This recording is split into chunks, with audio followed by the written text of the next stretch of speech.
as a lead-in to the presentation of the results of a study that I've done with Newsworks on looking at the effectiveness, particularly multi-channel news brands, I just want a bit of context first, because actually this is a very challenging time for effectiveness.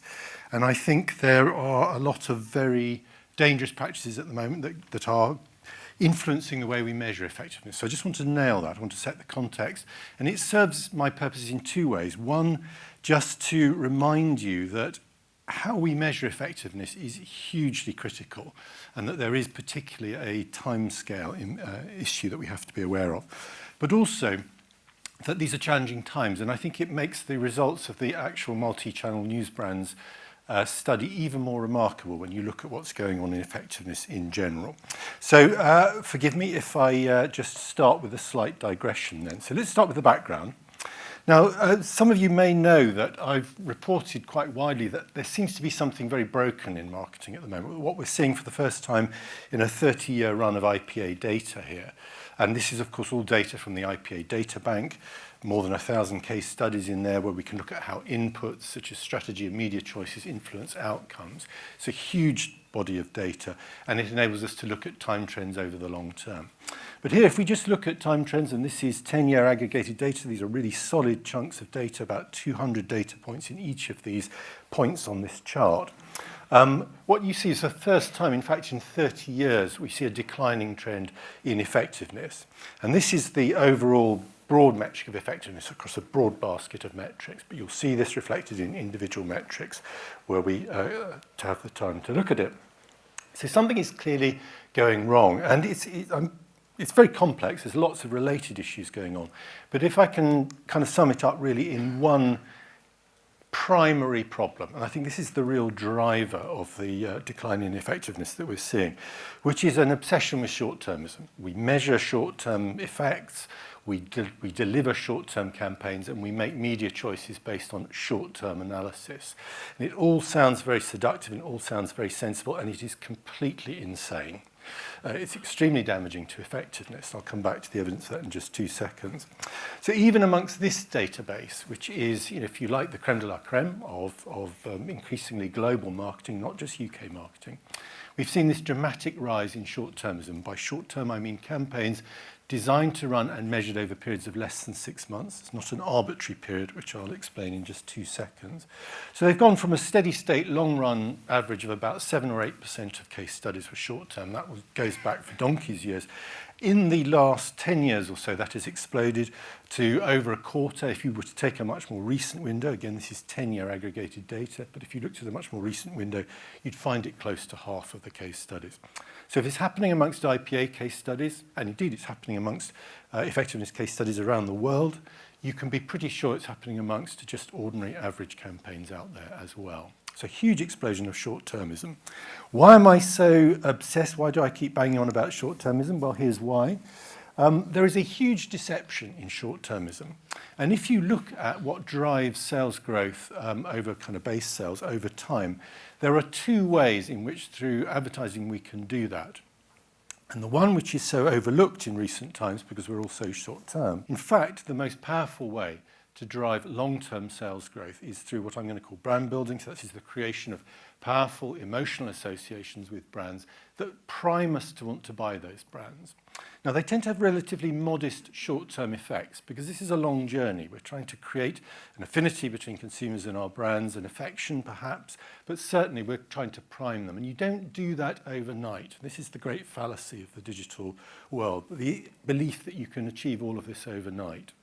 So it takes time. The steps are small, but the decay rates are also very slow because these powerful emotional associations decay very slowly over time. So over the long term, you see a gradual build, a year-on-year growth, if you like, of sales uplifts. It's a cumulative effect. So that's massively overlooked, particularly amongst CEOs and CFOs who don't have a marketing background and who have been very seduced by the mantra of instant effectiveness, which has been so propagated, if you like, by many in the digital community.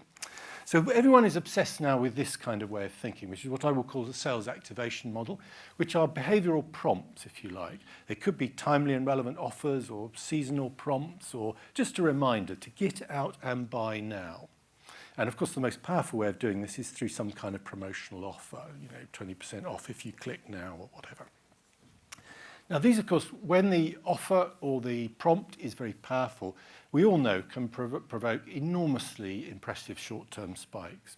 But either because the message isn't very memorable, almost always the case, or because the message is time-limited in its nature, the decay rates are massively sharp and steep. So over time, this kind of approach really doesn't deliver growth. It plateaus very, very rapidly. So here's the danger. If you measure success over the long term, that's the right-hand side of my chart there, you will come to the conclusion that brand building is the smartest game in town, that this is the way to drive growth. And indeed, that is true to an enormous degree. But if we measure success over the short term, that's the left-hand side of my chart, we come to completely the opposite conclusion. We come to the conclusion that, what drives success is these short-term kind of sales activation effects.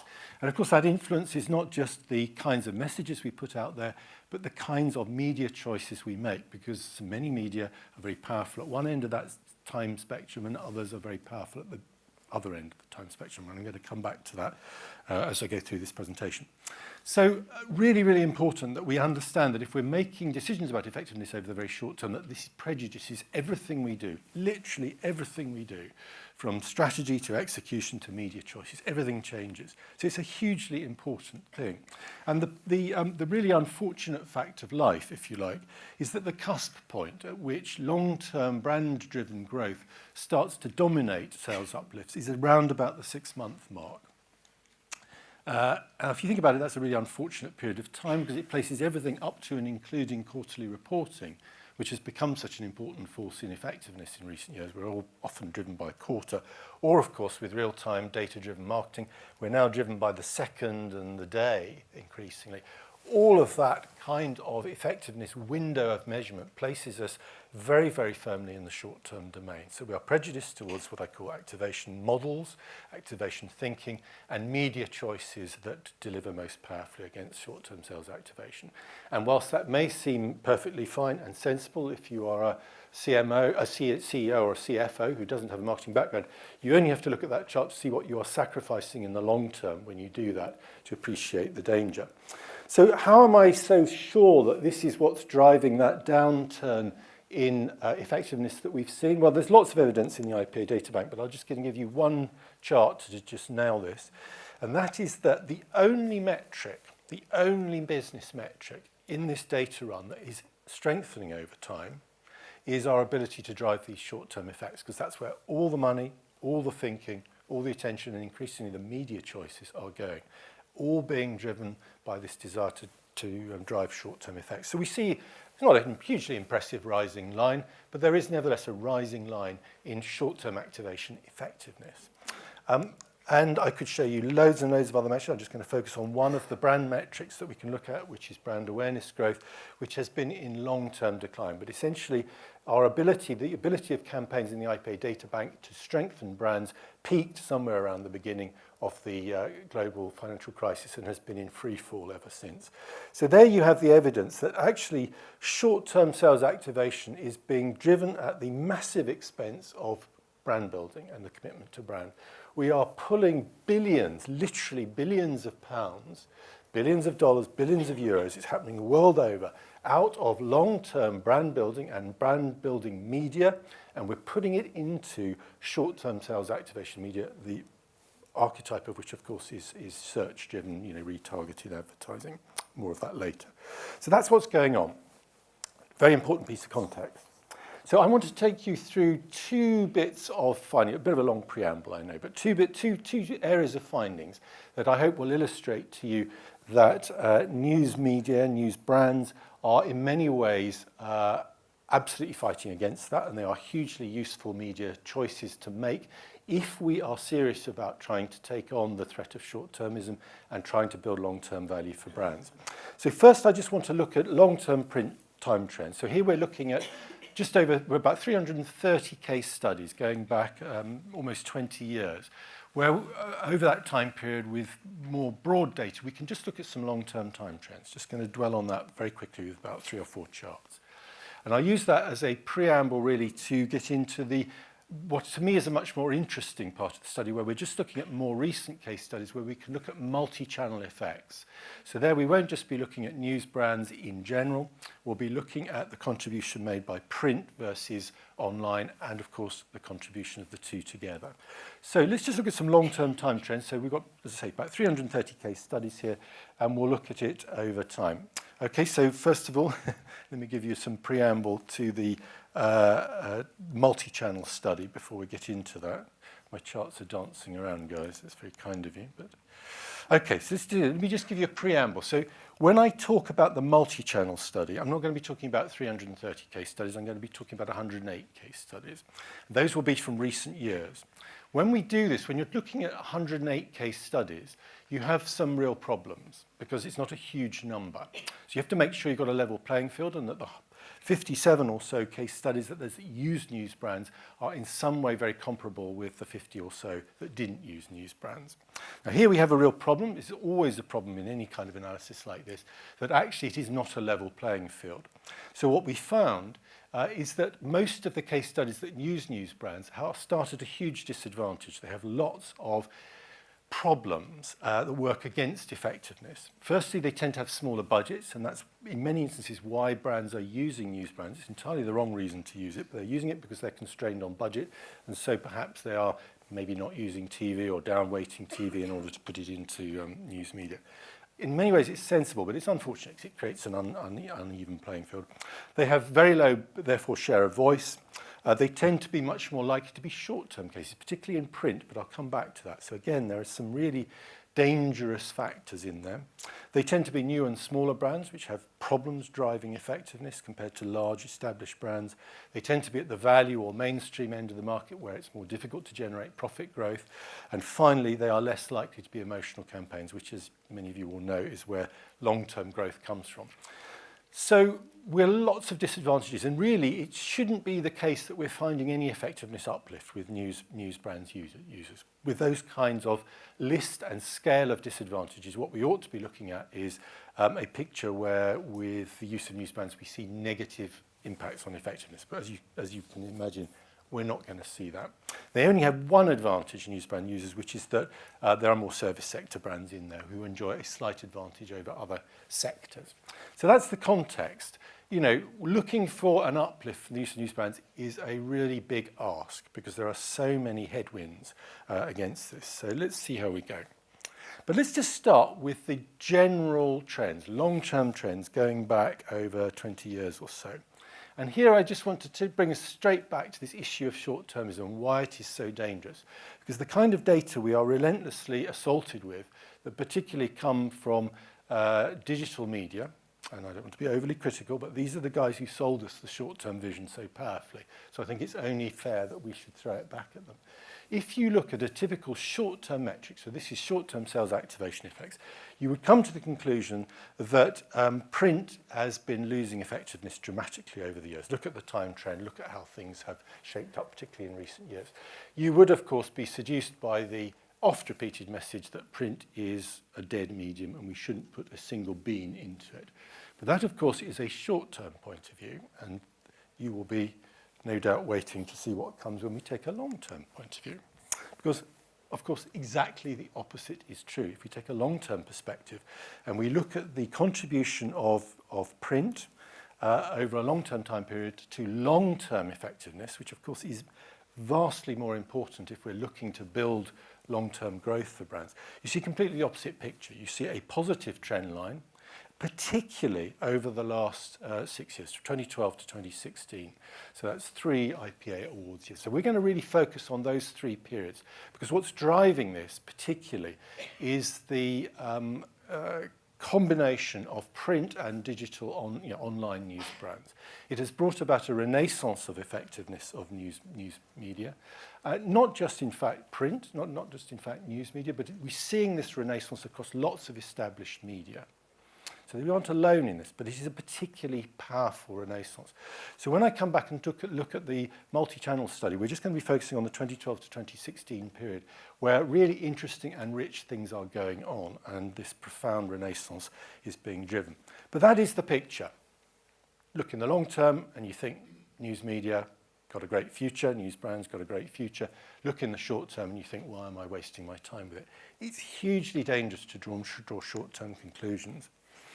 And just to pull out two metrics. So here is one. This is new customer acquisition, where again, you see a pretty impressive trend line, constant growth, no signs of a loss or decline. But again, you see that uptick over the last 6 years or so. But perhaps most impressive of all is market share uplifts, which are most important to not just growth, but of course profitability, where you see a really impressive positive trend over that period of time. So, you know, there is no reason at all, if we measure effectiveness over the long term, to come to any other conclusion that news brands are powerful allies and here to stay. Okay, so let's now look. So that's our 330 case studies going back over almost 20 years, looking at long-term trends. Now let's dig into the 108 case studies where we can compare non-users of news brands with those that just use one platform and those that use two. And we can look at the contribution of print and online and the combination of the two together.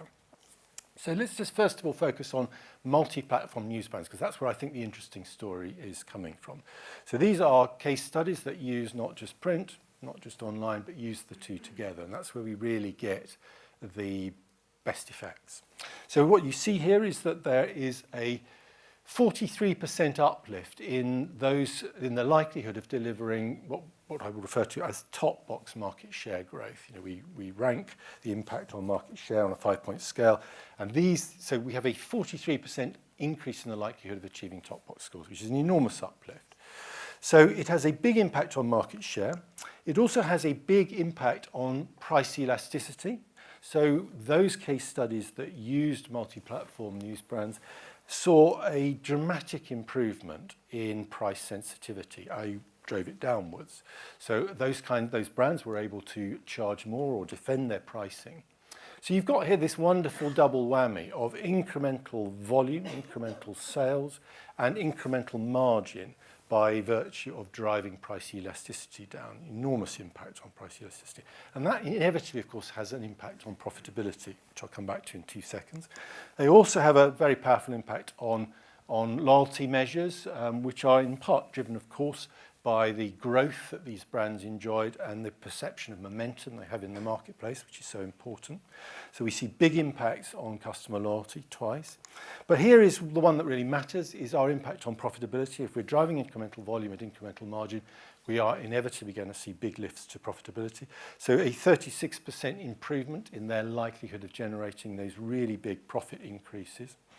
And then lastly, coming back to customer acquisition, which again, anyone who is a fan of Byron Sharp and Ehrenberg Bass Institute's work on what drives growth in the long term will know that our ability to constantly bring new customers into our brands is the vital requirement of long-term growth. Look at the impact on that, 85% greater likelihood of big improvements to customer acquisition. So across the metrics, we're seeing really, really positive signs if we measure success over the long term. And I'm sparing you the short-term metrics because they're pretty neutral. They don't teach us anything. But I'm not worried about that because what the marketing world does not need, believe me, is any more short-term media and short-term metrics and short-term thinking. What the marketing world desperately needs are media and metrics that will drive long-term growth. And news brands are, of course, as we're beginning to see already, fantastically good at the long-term growth piece. And that's the value of them. That is their real value. But it's not just a question of effectiveness of the media on its own per se and its contribution. We live and work, as I'm sure you all do, in a multi-platform, multi-channel world where a typical campaign will be using perhaps more than 10 different channels across the year. So what matters just as much is whether our medium is a good citizen, if you like, in the effectiveness world, whether it contributes to the effectiveness of other channels and builds them. So let's just take a quick look at that where we can look at its contribution to other key media. Let's see how that plays out. So used alongside TV, what we see is a 54% increase in our broad effectiveness metric across all effectiveness measures. So TV alone, fantastically effective medium, of course. TV plus news brands, even more fantastically effective combination, 54% increase. If we look at using multi-platform news brands alongside online video, and again, online video increasingly makes a valuable contribution to effectiveness, you see again a very, very big uplift when we bring news brands on side with it. So again, we're seeing these multipliers, and they're particularly powerful multipliers. It seems that news brands can add something, particularly when it comes, I think, to stature and trust and respect, that a lot of other channels are increasingly lacking, particularly in the digital sphere. I'll come back to that later. It makes online display considerably more effective if you add it to, you know, if you compare campaigns that use news brands multi-channel with those that were just using online display in all its grubby reality, we see some very significant uplifts in effectiveness. Come back to that point later. But also, again, social media has a huge impact on the effectiveness of social media. Social media is a channel in flux at the moment as it emerges from a pre-video to a video kind of world. It's getting more effective, but most of the history of social media up until now has been pretty poor on the effectiveness front. Not just this database, but lots of others I work with has shown a rather questionable scorecard for social media. It is improving, but the best way to improve the effectiveness of social media is to team it with powerful media such as news brands. And again, the uplift is massive here, absolutely massive. So the obvious conclusion from this is that news brands are a powerful citizen, if you like, of the multi-channel world and contribute very powerfully to multi-channel campaigns.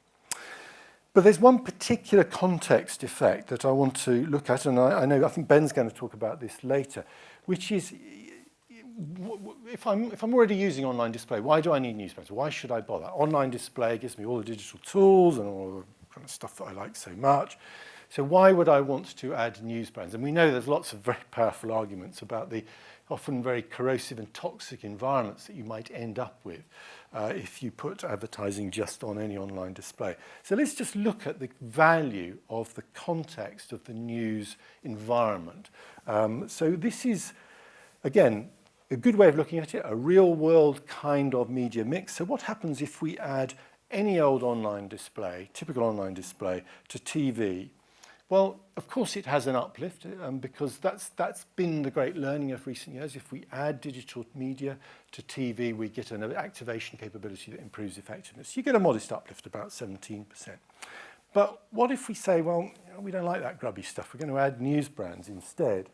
What we find is an enormous enhancement of it. So there is a very real piece of evidence, if any of you needed it, that actually the environment in which the ads are seen is hugely important to their power. It's not just the fact that we get eyeballs or we get eyeballs efficiently.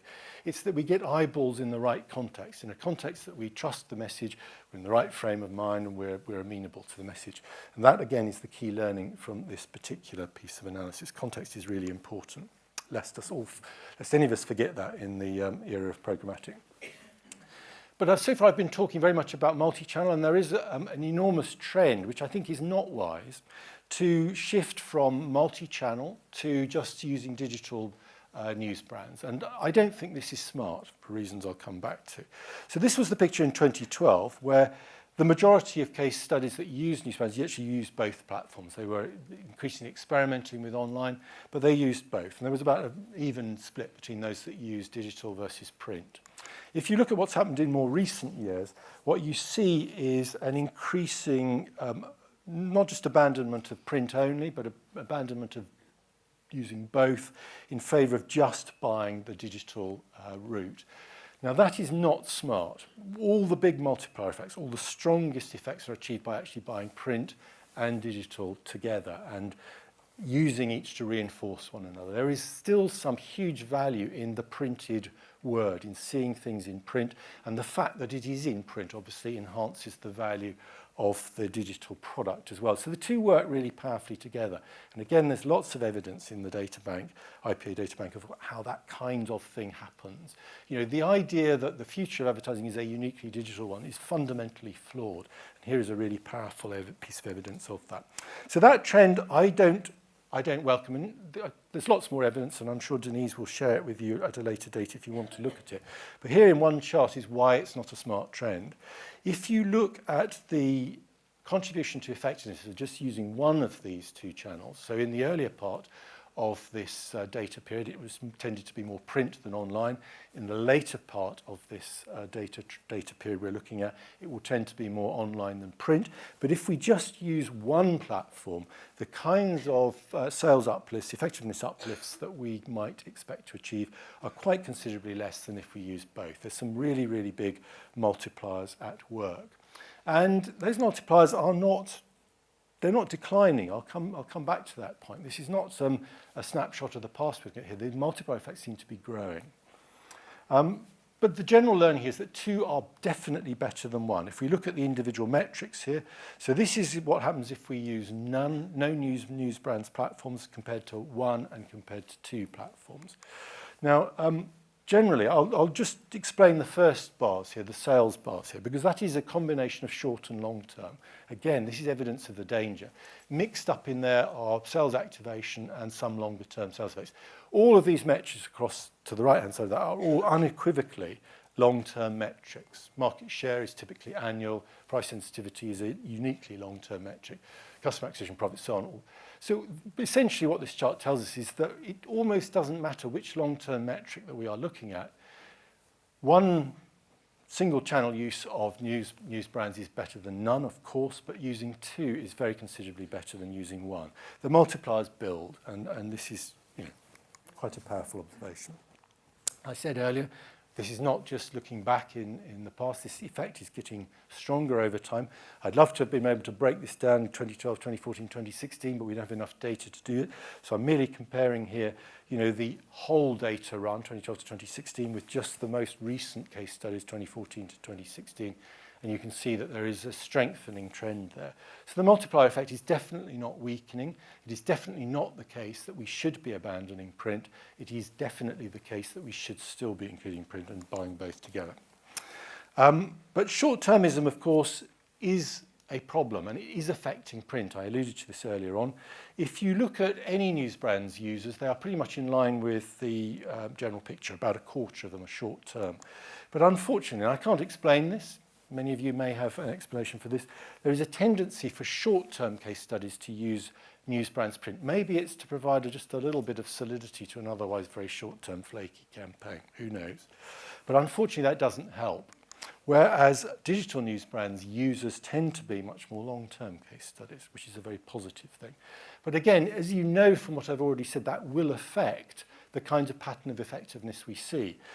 This in itself will mean that the picture we see for the effectiveness contribution of print is underplayed because we're looking at short-term case studies to an accentuated degree, whereas when we look at digital users, we'll get a much more positive picture because we've got more long-term cases in there.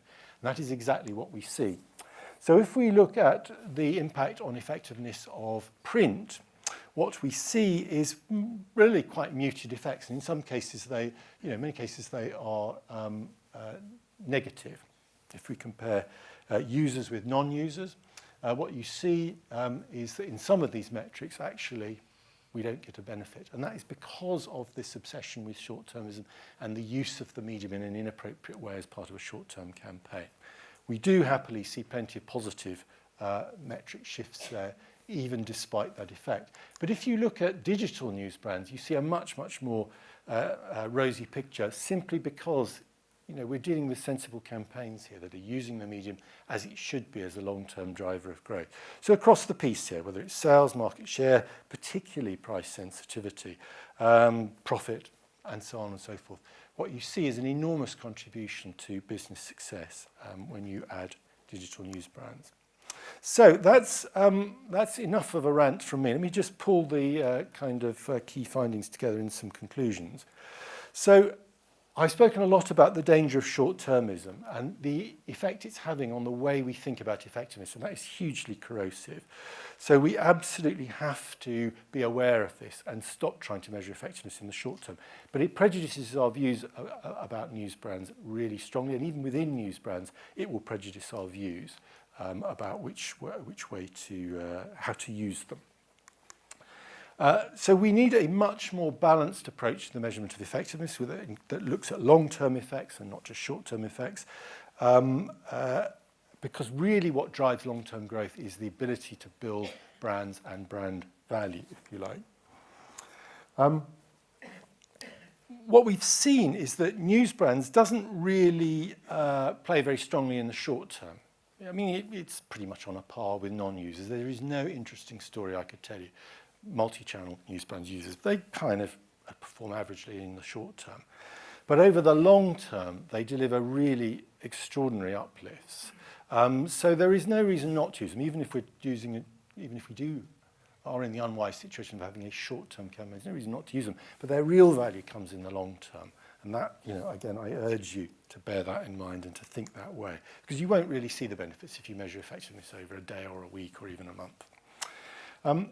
It is, as we've seen, significantly more likely to increase valuable effects in market share, customer acquisition and loyalty, and also price premium. And those all add up to very, very significant impacts, of course, on profit, because all of those feed the profit metric. So I think it's the profit metric that is, of course, the most important one, because that's what drives ROI. But we're talking about long-term ROI, not those pathetic, kind of 1 day or 1 week measures of ROI, in which I have absolutely no confidence and place very little value.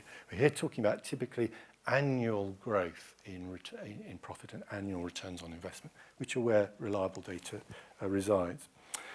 We've seen that news brands are a good citizen in the multi-channel world. They don't just work on their own, as it were, but they drive the effectiveness of the key other media channels that everyone's using, whether it's TV or social, online video or whatever. It all, it works powerfully with all of those, particularly social. And that one of the simplest ways to improve the effectiveness of online digital display, which, as we all know, is increasingly a questionable medium, fraught with all sorts of problems from measurability to environment and so forth. But the best way we can make online display work for us is to get a trusted and quality and safe environment, which kind of builds the respect and the trust that they have in the advertising message.